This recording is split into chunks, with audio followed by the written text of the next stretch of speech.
میکے چلی گئی۔ اب یہ بچہ پلتا رہا، بڑھتا رہا، کھیلتا رہا، 9 عمر ہو گیا۔ مکہ کا ایک شخص، مکہ مکرمہ کا ایک شخص جس کا نام حارثی تھا، مدینہ پہنچا کسی کام سے۔ تو جب مدینہ کے اندر داخل ہوا تو مدینہ کے ارد گرد ایک دیوار بنی تھی شہر پناہ۔ جب اندر داخل ہوا تو دیکھا کچھ بچے کھیل رہے ہیں۔ اس زمانے کے کھیل جو ہے وہ تیر کمان ہوتا تھا، تو ایک بچے کا تیر جو ہے بار بار نشانے پہ لگتا تھا۔ تو جب نشانے پہ لگتا تھا تو وہ بچہ ایسے ایسے یوں کرتا تھا ہاتھ اٹھا کر، گویا خود اپنے آپ کو شاباشی دیتا تھا، اور پھر کہتا تھا کہ میں قریشی نسل ہوں، ہمارے تیر تو ہمیشہ نشانے پہ لگتے ہیں۔ تو حارثی مکہ سے آیا تھا، اس نے سوچا یہ قریشی نسل اپنے آپ کو بتا رہا ہے، یہ کون ہے؟ تو کسی بچے سے پوچھا یہ بچہ جس کا تیر بار بار نشانے پہ لگتا ہے یہ کون ہے؟ تو بچوں نے کہا یہ یتیم مدینہ ہے، اس کی امی اس کو مکہ سے لائی تھی، وہاں پیدا ہوا، اس کے ابا مدینے میں تھے، وہ فوت ہو گئے، تو یہاں لے کر آئی، ابھی یہاں پل رہا ہے، بڑھ رہا ہے، یہ یتیم مدینہ ہے۔ کہ اچھا، اور تحقیق کی تو پتہ چلا یہ فلاں ابن فلاں ہے۔ اب حارثی شخص واپس آیا مکہ، اور مکہ میں آنے کے بعد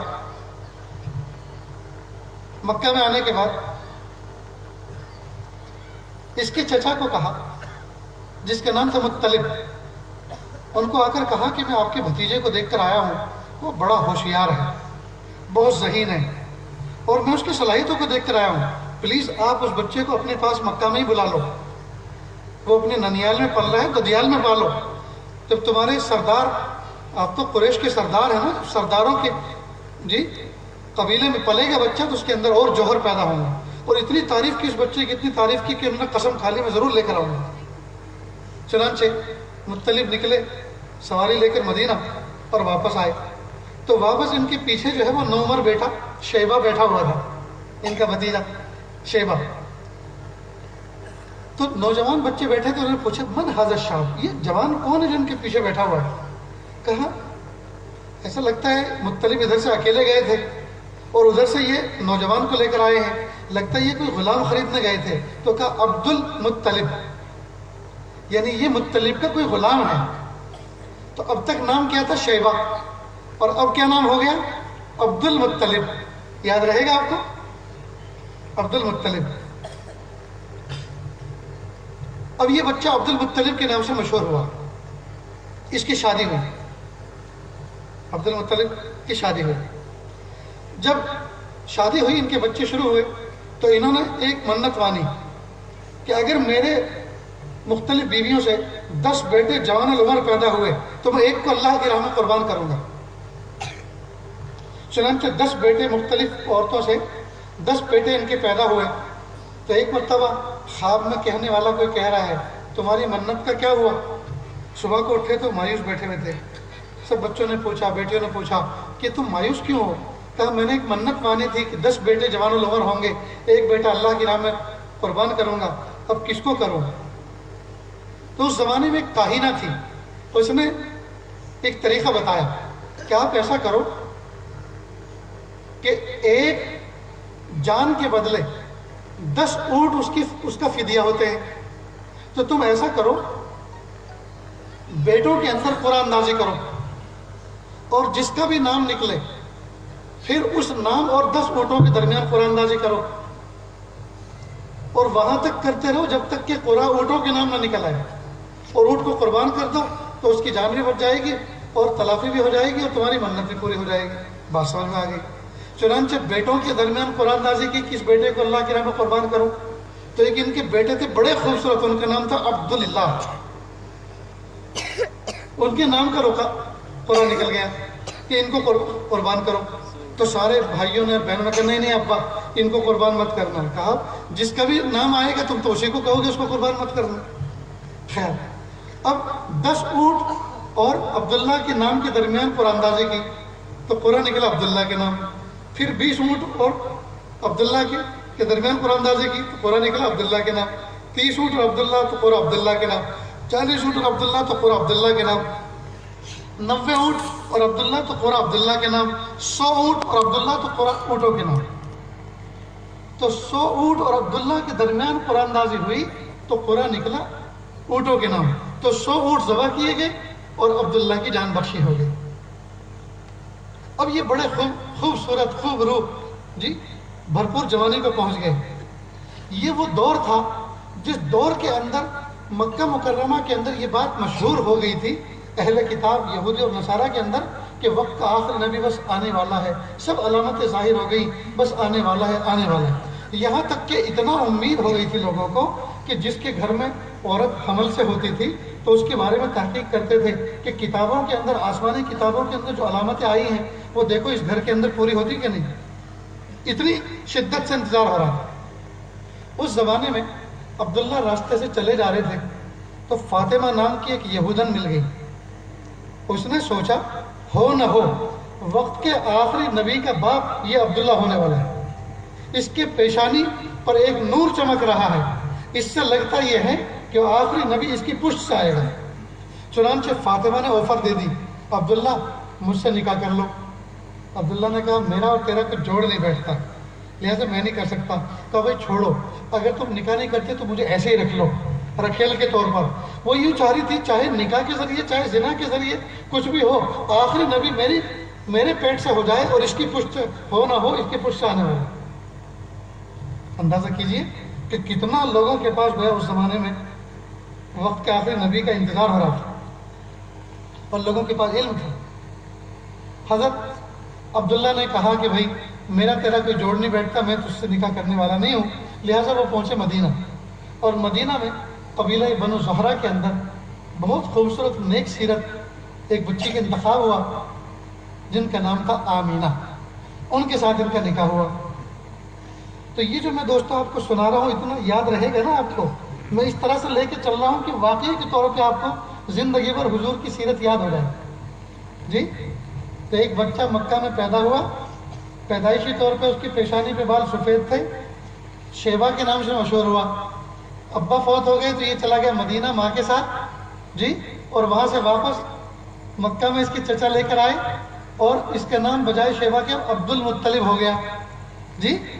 اور اس عبد المطلب کے یہاں 10 بیٹے جوان العمر ہوئے، ان میں ایک عبداللہ تھے. تو عبداللہ ابن مطلب ابن عبد المطلب یاد رہے گا.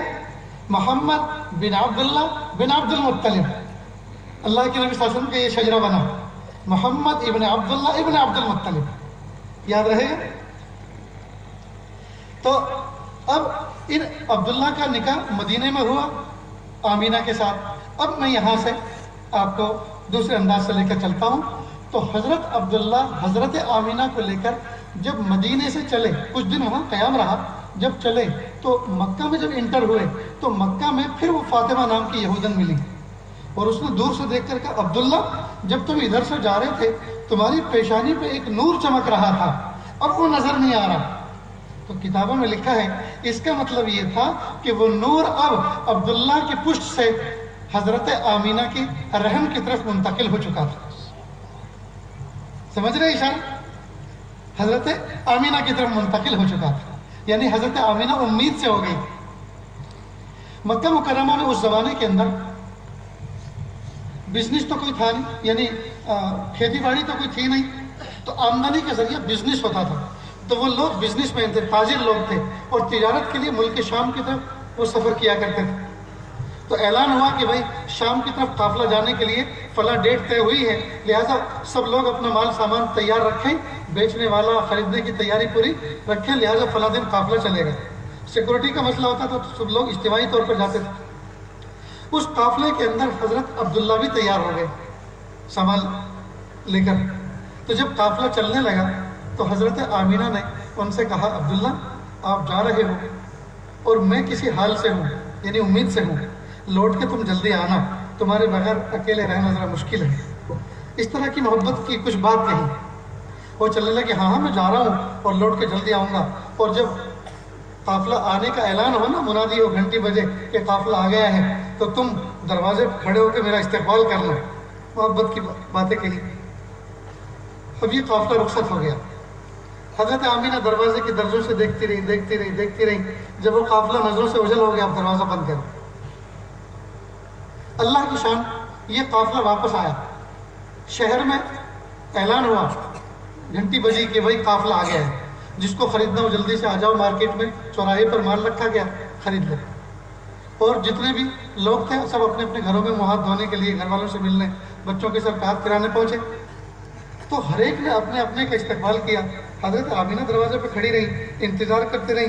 جب عبداللہ نظر نہیں آئے تو سوچنے لگی کہ وہ کہاں رہ گئے، تو انہوں نے پوچھوایا تو بھائی حضرت عبداللہ نہیں آئے، وہ کہاں ہیں؟ تو قافلے والوں نے کہا کہ اصل میں وہ ملک شام سے جو راستہ آتا ہے وہ مدینے سے ہو کے گزرتا ہے قریب سے، تو کل راستے میں وہ اپنے سسرال میں ٹھہر گئے، وہ بہت بیمار تھے، وہیں رک گئے، جب ٹھیک ہو جائیں گے تو آ جائیں گے۔ گھر والوں نے مشورہ کیا کہ بھی ایسے تو کیسے بیمار ہوئے، یہ قافلے والوں کے ساتھ نہیں آ سکے، تو چلو چلتے ہیں۔ تو 2-4 افراد تیار ہوئے ان کو ملنے کے لیے کہ اگر زیادہ بیمار ہوں گے تو علاج کروائیں گے، اور اگر کم ہوں گے تو سب لے کر آ جائیں گے ساتھ ساتھ۔ اللہ کی شان، یہ قافلہ ابھی راستے میں ہی تھا کہ پتہ چلا حضرت عبداللہ کا تو انتقال ہو گیا، حضرت عبداللہ کا انتقال ہو گیا۔ اب دوستو اندازہ کریں، یہ غم تو وہ لڑکی ہی بتا سکتی ہے جس کی نئی نئی شادی ہوئی ہو اور جو امید سے ہو، اور ابھی وہ امید بھی پوری نہ ہوئی ہو، دنیا میں ابھی کوئی بچے کا وجود نہ آیا ہو، اور بھری جوانی میں جب وہ پیٹ سے ہو، بھری جوانی میں اگر شوہر کا انتقال ہو جائے، اس وقت دلہن پر بیوی پہ کیا کچھ گزرتی ہے وہ تو وہ کوئی نوجوان بچی بتائے گی جس کے ساتھ ایسا گزرا ہو۔ حضرت آمینہ پر کیا غم کا پہاڑ ٹوٹا ہوگا اس وقت۔ چنانچہ حضرت عبداللہ دنیا میں اللہ کے محبوب صلی اللہ علیہ وسلم کے آنے سے پہلے اللہ کو پیارے ہو گئے۔ اب حضرت آمینہ اکیلی گھر میں ہیں اور حضرت عبداللہ کو یاد کر کر کے آنسو بہاتی ہیں اور سوچتی ہیں کہ عبداللہ تم مجھے اکیلا دنیا میں چھوڑ کے چلے گئے، کاش تم دنیا میں ہوتے، تم اپنی خوشی کی تکمیل دیکھتے، اپنی خوشی کو دنیا میں ہنستا کھیلتا دیکھتے، کہ کاش کہ میں بھری جوانی میں ایسی بیوہ نہ ہوتی، نہ جانے کیا کیا تصور آتا ہوگا۔ اللہ کی شان کہ حضرت آمینہ اس طرح سے تنہائی کا وقت گزار رہی تھی۔ اب یہ بات ذرا سائڈ پہ رکھو، یہ جو عبد المطلب تھے، یہ جو عبد المطلب تھے،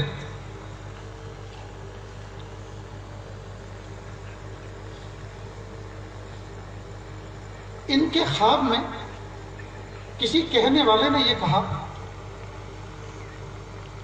کہ زمزم کا کنواں ایک اس کی تاریخ ہے، زمزم کا کنواں جو ہے بند ہو گیا تھا درمیان میں۔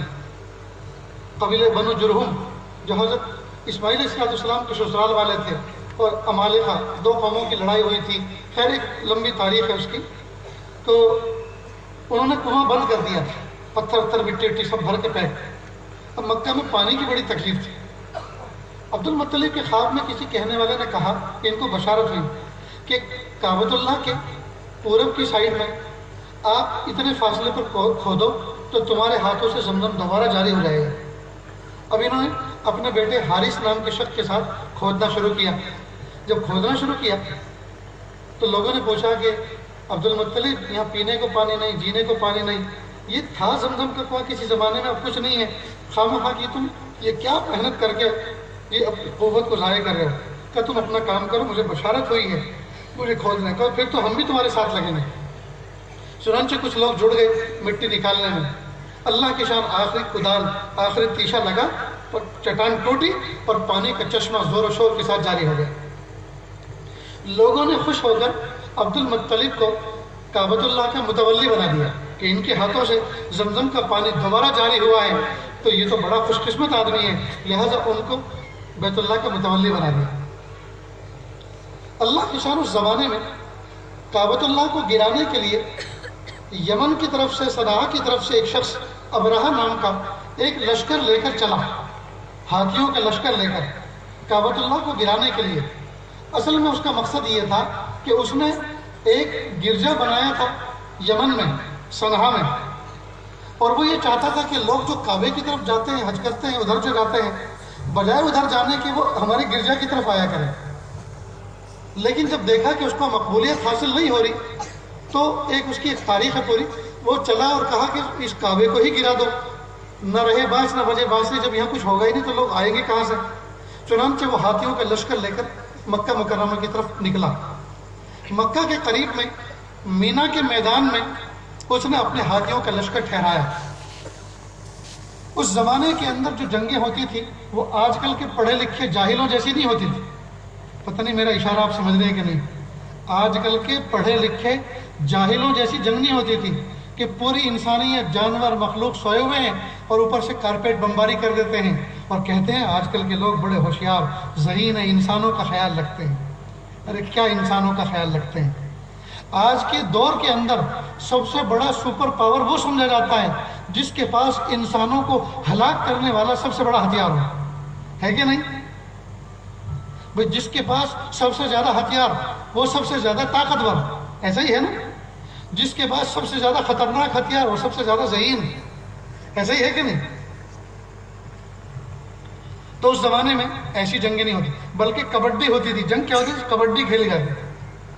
ابرہہ نے اپنے کمانڈروں کو کہا کہ ذرا ان مکہ والوں کے ساتھ چھیڑ خانی کرو، ان کو ذرا ہوشیار کرو. تو کمانڈروں نے کیا کیا؟ عبد المطلب کے جو کعبے کے متولی تھے ان کے اونٹ چل رہے تھے مینا کے پہاڑوں میں، تو انہوں نے ان کو کڈنیپ کر لیا، ہائی جیک کر لیا، اونٹوں کو قبضہ کر لیا. جب اونٹوں کو قبضہ کیا عبد المطلب کو پتہ چلا میرے اونٹ کسی کوئی دشمن آیا ہوا ہے فوج لے کر اس نے قبضے کر لیے. تو یہ اپنے ہاتھ میں ایک عصا تھا، ان کے نیزہ تھا، اس کو لے کر پہنچے. اللہ نے چہرے پہ ان کے ایک جاہ و جلال دیا تھا. کعبے کے متولی تھے، اس کا اثر بھی تھا. جاہ و جلال دیا تھا، بڑے خوبصورت تھے، بڑے جاہ و جلال والے تھے.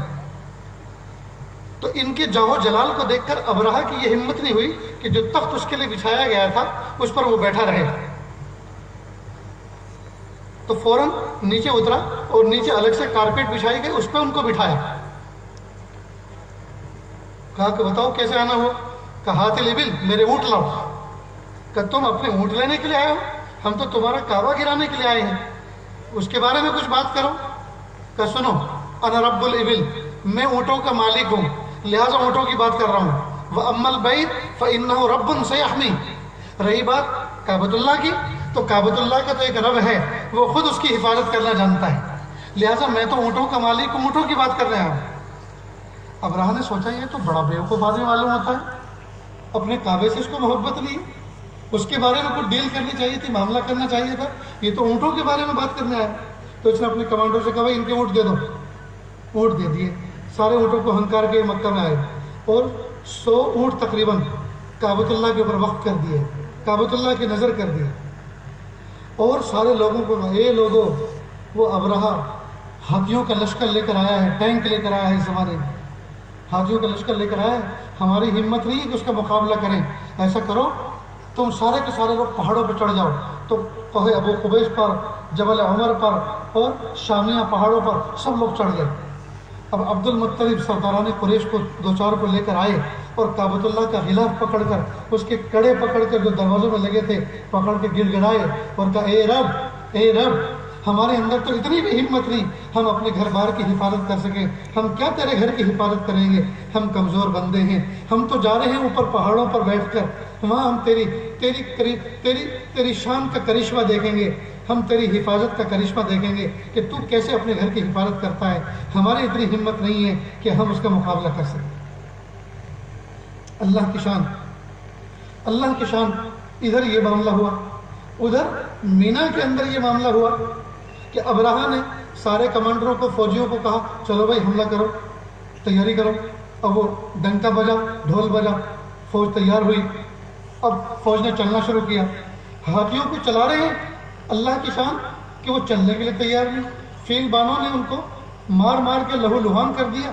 لہو لہان ہو گئے لیکن ایک قدم بھی آگے نہیں بڑھ رہے. پیچھے موڑتے ہیں تو دوڑنے کے لیے تیار، آگے کرتے ہیں تو ایک قدم رکھنے کے لیے تیار نہیں.